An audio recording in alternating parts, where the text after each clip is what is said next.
Crossing course, making changes in new ranges, crossing cultures. Crossing cultures, crossing paths, making changes in new ranges, crossing cultures. Hello, welcome everyone. Welcome to another episode of Crossing Cultures. Today I am joined by Sherri-Lee, who's going to discuss with us some of the aspects around well-being and mental health. So, Sherri-Lee, thank you so much for joining us on the podcast. Thank you for having me. You're very welcome. Welcome to Crossing Cultures. Okay, so I'm going to ask you some questions just about yourself, and then we'll jump into the starter questions.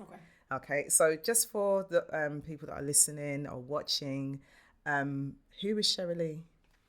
Okay, so Sherri-Lee is a third culture kid, which is basically somebody that grew up outside of their passport country. I was born in Zimbabwe. I stayed in Zimbabwe until I was 17, and then a week before that, moved to England. My mum's Mauritian, my dad's Zimbabwean, and then I spent the next 17 years in England. Oh, wow. I am a counsellor for children and adolescents aged 5 to 18. I'm a sister, a daughter, a cousin, person that likes to speed, person that loves music, good food, meeting new people and embracing different cultures, I'd say. Okay, brilliant. And how long have you been in Qatar for? This is my 6th year. Okay, and what would you say is your overall experience so far, like in terms of, have you made the right decision? Definitely. I think when I moved out to Qatar, I didn't know where Qatar was. Hadn't done enough research, but I prayed about it quite a bit, about moving internationally, and I was very sure I wanted to move.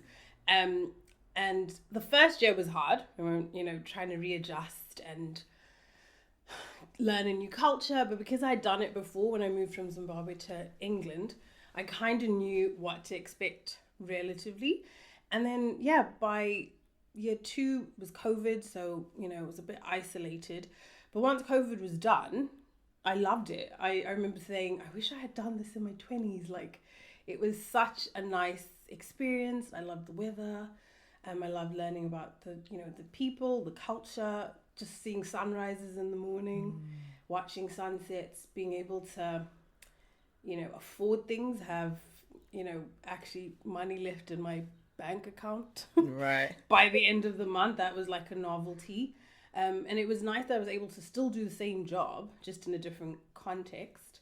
And it just meant I, got to meet so many different kinds of people that I wouldn't have met had I not made the leap. So yeah, I'd 100% say it was the right decision for me, and it came at the right time. And I absolutely don't regret it. In terms of, everyone's got their own story in terms of why they decided to leave the UK or wherever they came from. What do you think was the pinnacle moment of your decision making? So when I had finished, I had done my undergrad and then a few years went into work in schools. And I wasn't sure if I wanted to be a teacher or a counsellor. And so I went to India and I did some charity work in India. And I remember I went to India because the job I was working, I was made redundant. So I managed to get some money together and go to India. And I really enjoyed working with the children. I worked in a few orphanages there.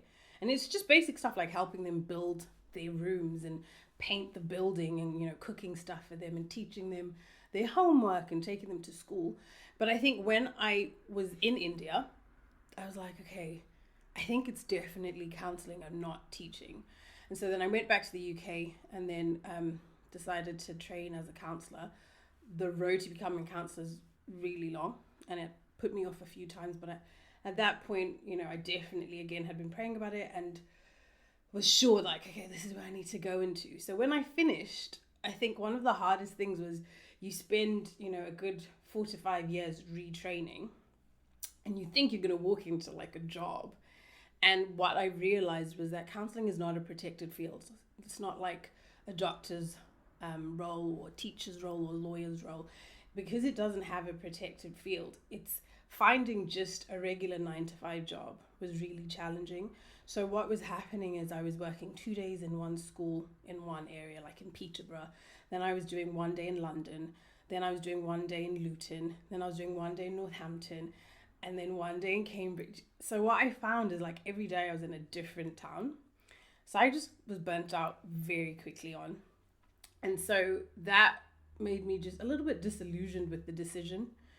And I found that, I was working all day. I'd be traveling to and fro the different towns, seeing a full caseload of children every single day because in essence you're self-employed because you don't necessarily have a school that will hire you for 5 days.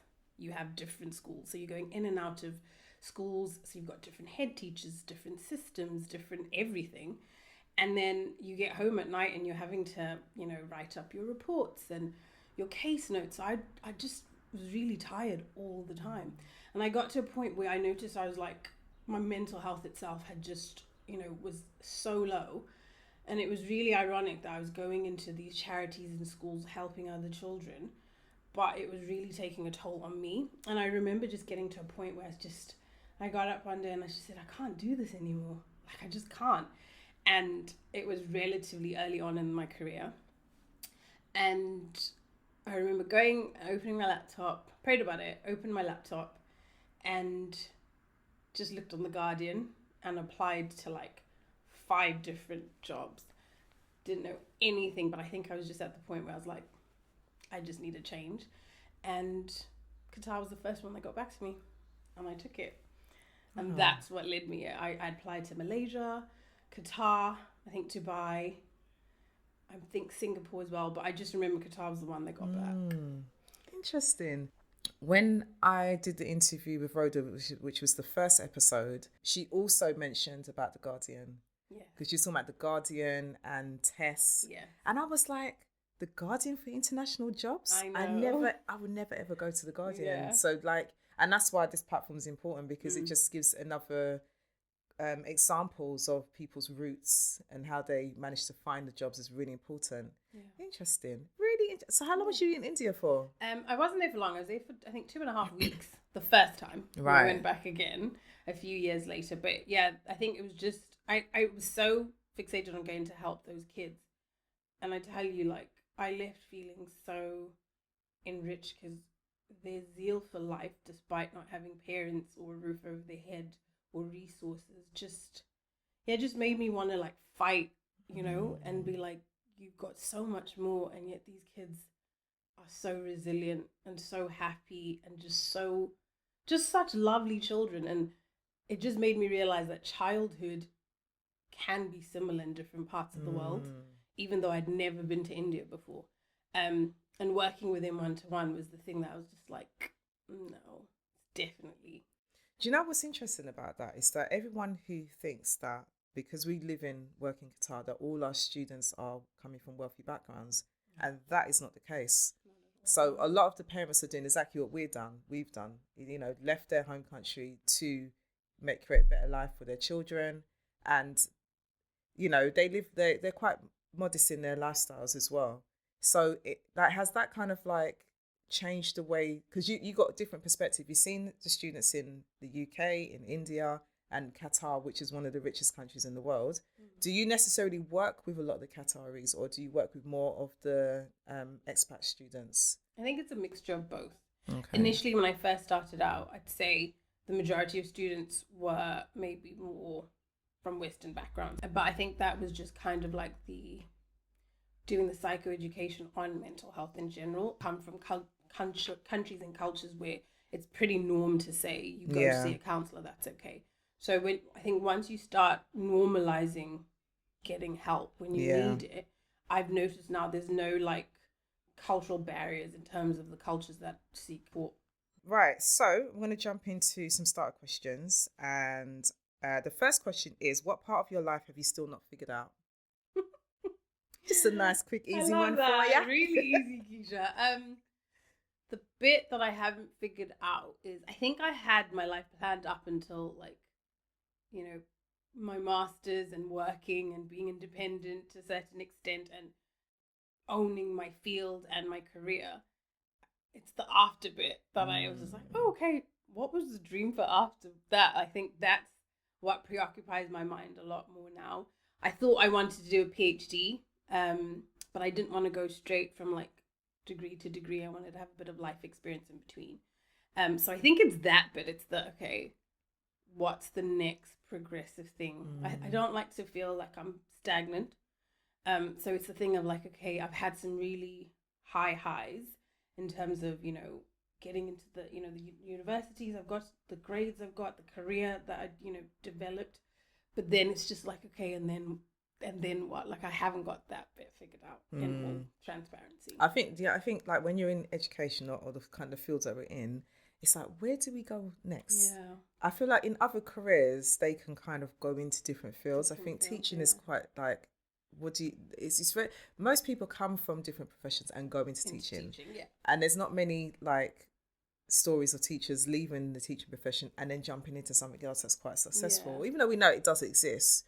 But I feel there's not a lot of options, or we don't know of enough options. And teaching is quite a secure job to have. So it's quite scary to jump out of it and then to go into a field where there's no holidays. No, like, that's oh the my God. big thing. And I think I'd say one step removed, it's, I think, a little scary for counsellors and psychotherapists, because the majority of teachers go into counselling or psychotherapy, but that's it. You don't often see a counsellor becoming a teacher and retraining. So I think it's one step removed from, once you're in this profession, other than becoming maybe a lecturer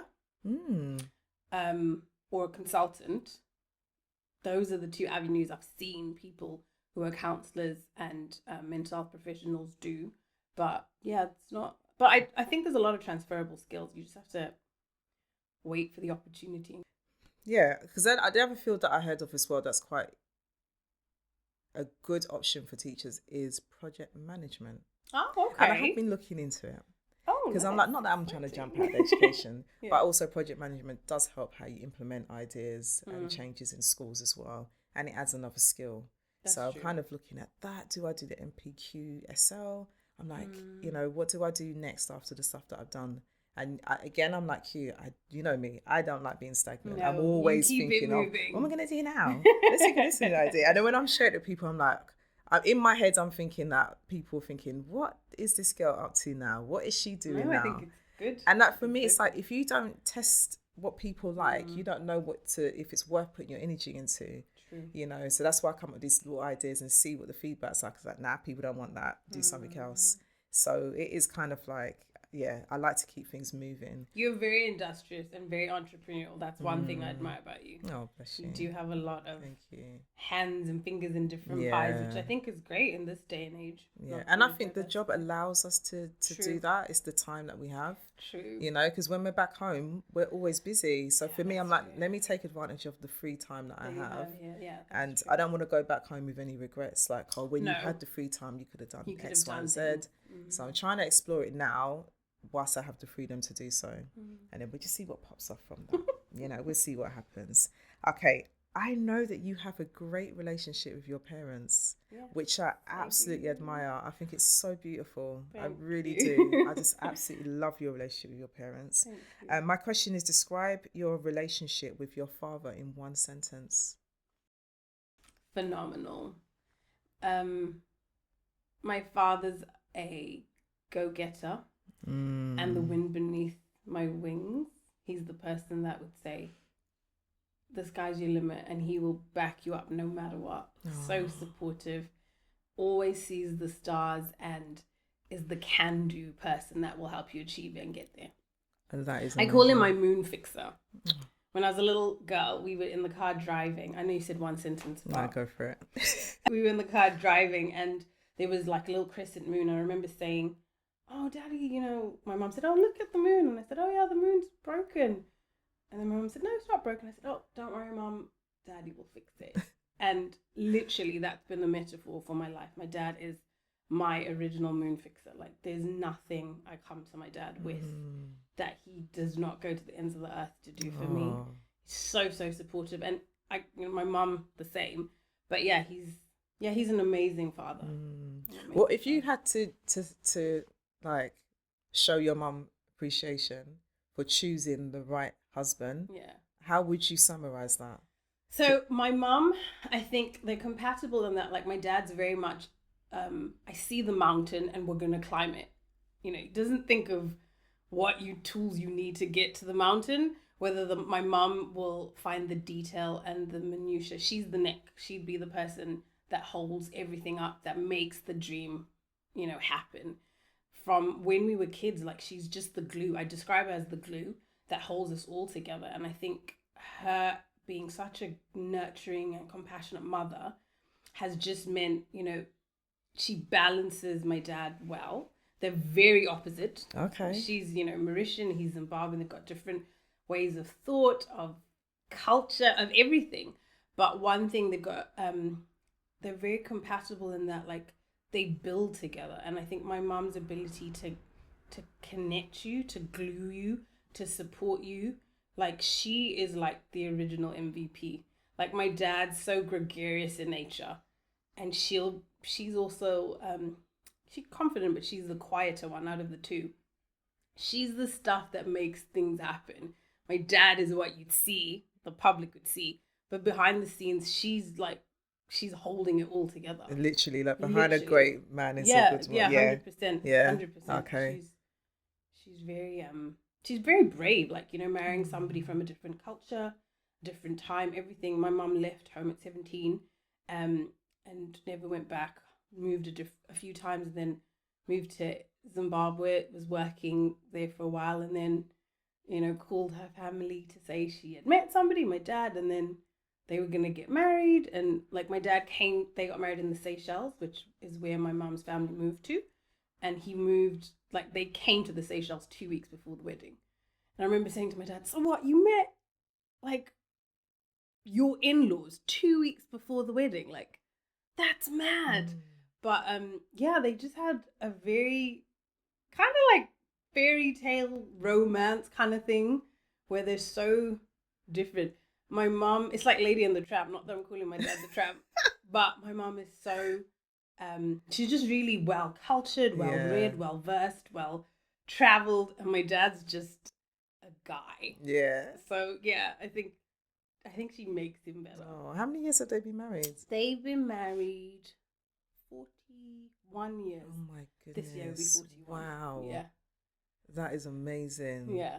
Oh my goodness. And then some of us are like, we're meeting our lifelong partners in 40, which is quite sad. Yeah, it's quite sad, but it is what it is. It's a different time, times, I it think. is, yeah. You've got Different more time, distractions. And yeah. That's amazing. Yeah. Oh, I love that. Absolutely love that. Okay, so we're going to jump into like the counselling stuff. Okay. In your experiences in Qatar and stuff like that. So understanding your role, can you talk us through what your day-to-day routine looks like being a counsellor in Qatar? Okay, so it's a very dynamic role, and it's not a role that is often at the forefront, but similar to how I described my mum, it's also a lot of like the glue and the thermostat that sets the atmosphere of a school.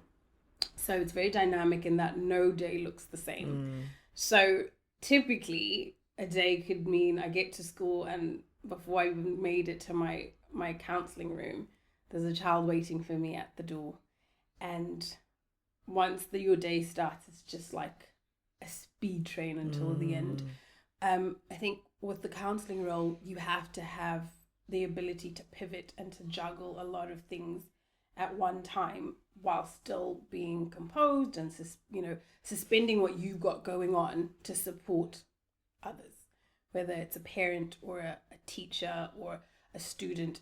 With as soon as your phone rings, oftentimes someone's in crisis. Oh, it's an emergency. No one's coming to see you because they're having a great day and they just wanted to tell you about it. They are coming to you with their distress, and you have to be like a containing presence for whoever's coming. And the needs are so diverse, whether somebody's just lost a parent or a child, or they've got a diagnosis, or a family member has moved away, or there's a divorce. There's just such a complexity and range, like a plethora of things that you have to be able to quickly navigate very quickly. So I'll have regular sessions in my caseload, which will be like one-to-one sessions, where possible group sessions.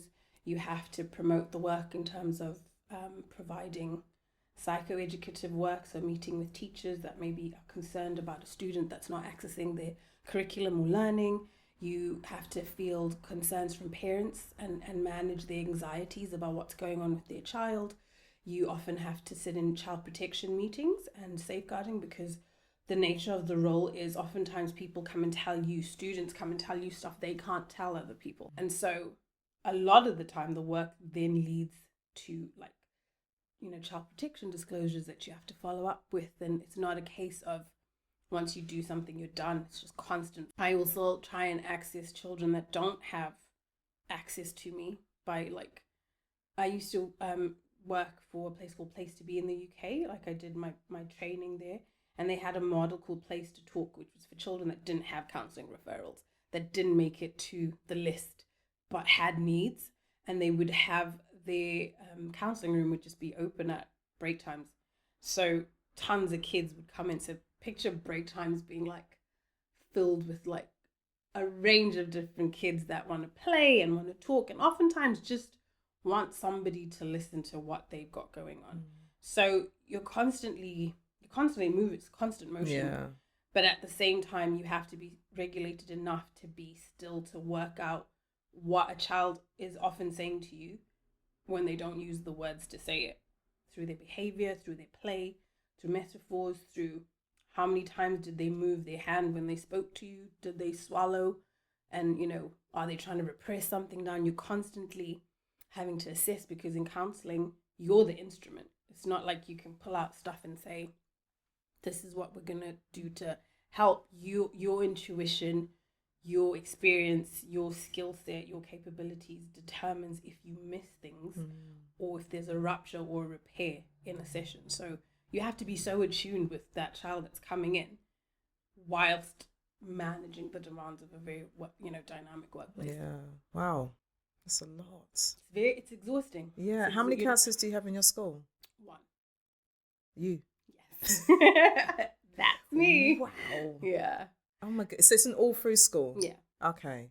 Yeah, Is it a big school? Yes. It's 4 schools. It's a massive school.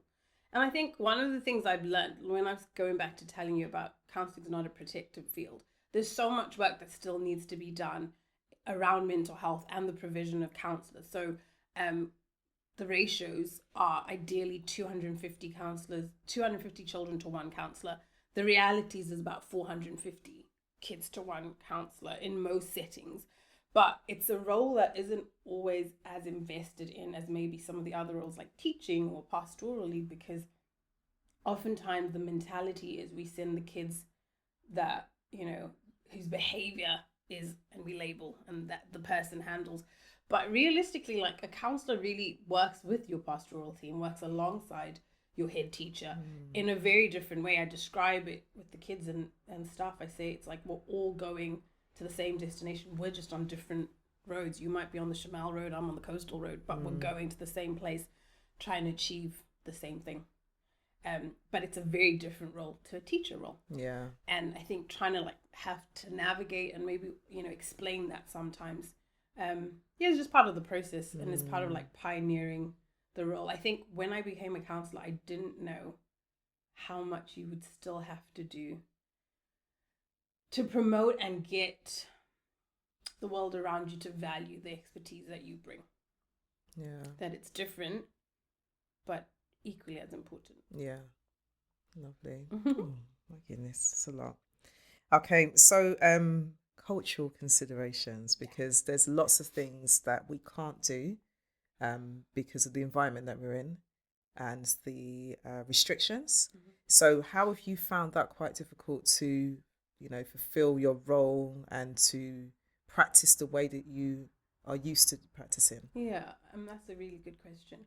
I'd say that one of the things I found really useful was something a friend told me. She was American and married a South African and moved to South Africa. And she said this to me a week before I moved to Qatar. And she said, Sherri-Lee, I'd like to give you this gem. And she said, it's really helpful if you consider that where you're going to has a different culture, has a different way of being.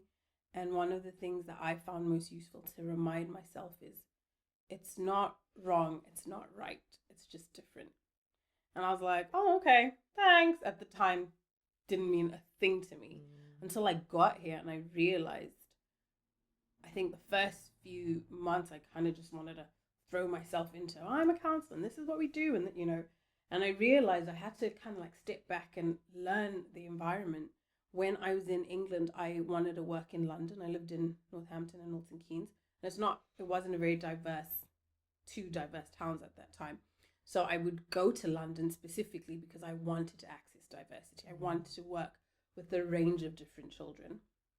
And I found that really helped me coming to Qatar because it gave me exposure to different cultures, different religions. But I think when I started, I mentioned about being a third culture kid, and not a lot of people know what that term is.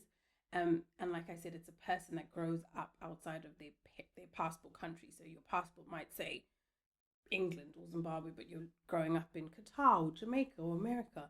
So your experience of the world, you're blending two different worlds and making up this third culture in between. And I've done that my whole life, having a Mauritian mother, going to Seychelles every year, living in Zimbabwe.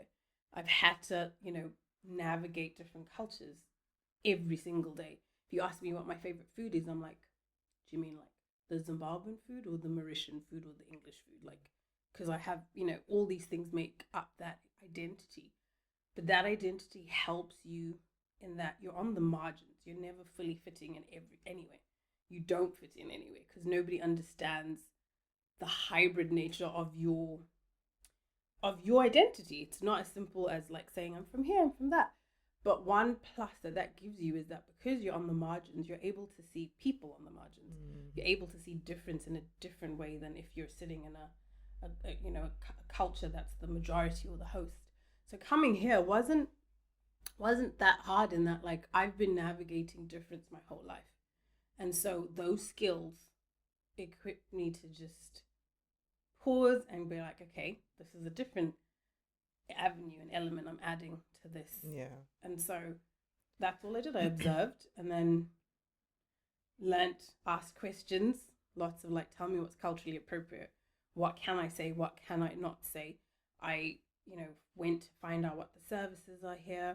What is it, expected of me? What is typically said? What is not? Because one thing I wouldn't want to do is come thinking I know everything and then be offensive. Yeah. And I think that's part of being a culturally competent counsellor. You have to work with diversity. And so you can never go in thinking you know everything. And just because I come with a Western lens doesn't mean that that's the only lens. I like that. I really like that. That's really powerful, actually. I like that. Oh my God. I love how you just deliver your answers. Amazing.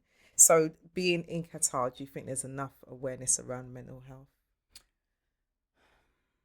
Off the back, I'd say no, but I don't necessarily think that's Qatar's fault. Oftentimes when we think about where the rest of the world is, potentially like Western world, for instance, I would liken them to like people in their 20s, where the Qatar is like a relatively new country. And so you can't have the same cultural expectations of a country that's still developing. And so for me, I think there's a lot of scope here. I think I'm very confident that it's a country that when it sees value in things, it invests in its people, in its country, in its infrastructure. And I just think it's something that, is evolving. It's, from when I first started 6 years ago, I definitely see a change. And you realize that you're part of that change. Like you bring, that to the context you're in. And that's something I love about Qatar, like being here, watching the country develop for the World Cup, or watching, new agencies spring up that are for children and their mental health. Like I have to be reminded that in certain countries like America and England, they've got maybe established pathways because they have legislation, they have laws that came as a result of children dying in reality. I hope you enjoyed part 1 of this episode. Log into Spotify to listen to part 2.